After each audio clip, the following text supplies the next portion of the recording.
Vice President Mike Pence used a private email account to conduct public business when he was governor of Indiana, a practice that was legal but raised questions about the security of the communications, some of which addressed sensitive topics.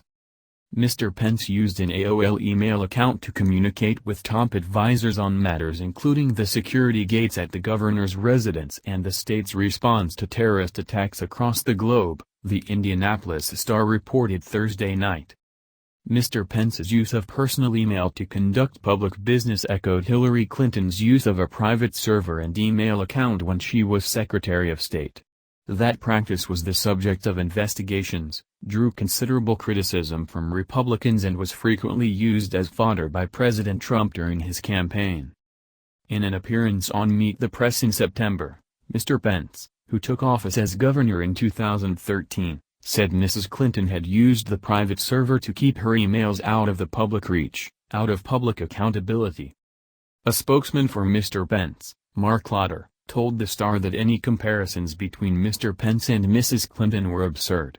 He added that as governor, Mr. Pence did not handle federally classified information, and that he had used a commercial email provider while Mrs. Clinton had a private server installed in her home. Mr. Lauder could not be reached for comment Thursday night. The office of Indiana's current governor, Eric Holcomb, released more than 30 pages from Mr. Pence's email account in response to a public records request by the Star.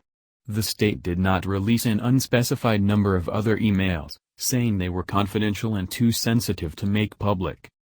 Security experts said the use of a personal email account raised concerns about whether sensitive information was properly protected, given that such accounts are typically less secure than government ones. The Star reported that Mr. Pence's personal account was compromised over the summer by someone who sent an email to his contacts claiming that Mr. Pence and his wife were stranded in the Philippines and urgently needed money.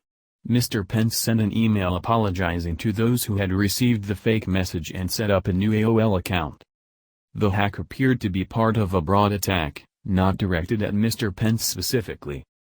Indiana law requires that records related to state business be retained and available in response to public records requests.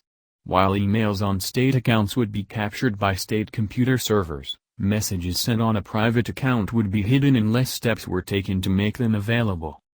The Star quoted a statement released by the Vice President's office in Washington that said Mr. Pence had maintained state and personal email accounts. As governor, Mr. Pence fully complied with Indiana law regarding email use and retention, the statement said. Government emails involving his state and personal accounts are being archived by the state consistent with Indiana law and are being managed according to Indiana's Access to Public Records Act. Public officials using private email accounts is not a practice limited to Mr. Pence. The Chicago Tribune reported in December that Mayor Rahm Emanuel used personal email accounts, which allowed him to hide some of his government correspondence from the public.